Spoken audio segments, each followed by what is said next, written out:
terminei a leitura do volume 6 de The Witcher, que foi um dos piores livros até agora, mas também um dos que eu li mais rápido. Eu acabei acelerando um pouco mais a frequência de páginas, estou lendo 20 páginas por dia.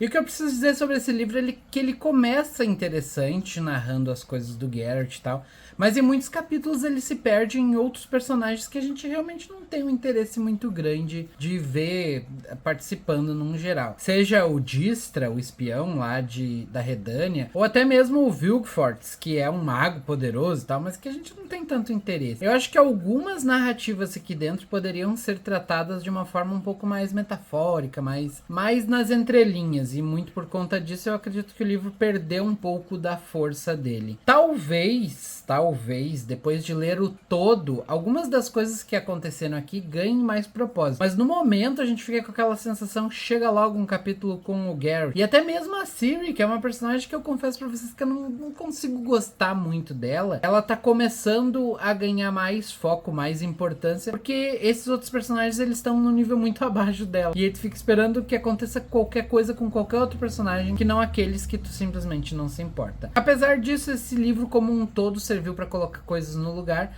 e eu acho que além dessas narrativas com outros personagens, outro ponto muito negativo dele, e aqui eu tô focando nos pontos negativos, tem coisas boas, mas eu tô focando nos negativos. Outro ponto negativo é a linha do tempo. Parece que houve uma intenção de misturar, de bagunçar os acontecimentos, talvez para deixar o leitor confuso, talvez não, mas isso fez com que muitas coisas fossem estranhas.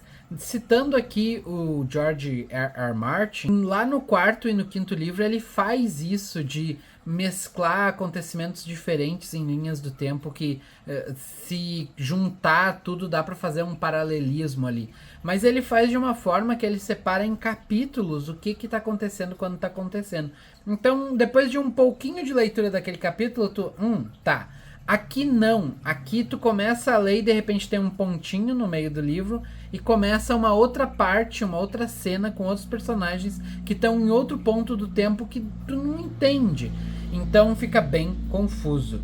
Dando um exemplo simples, a narrativa do Geralt começa quando ele já tá longe lá de Brooklyn, e ela termina mais ou menos depois da narrativa do final do livro. Tipo, as coisas do final do livro na verdade acontecem no meio, entre o começo e tipo o meio do livro. É uma coisa bem confusa assim, que tu precisa ir estruturando pra entender. E aí cada vez que tu começa um novo trecho, tu fica, hã?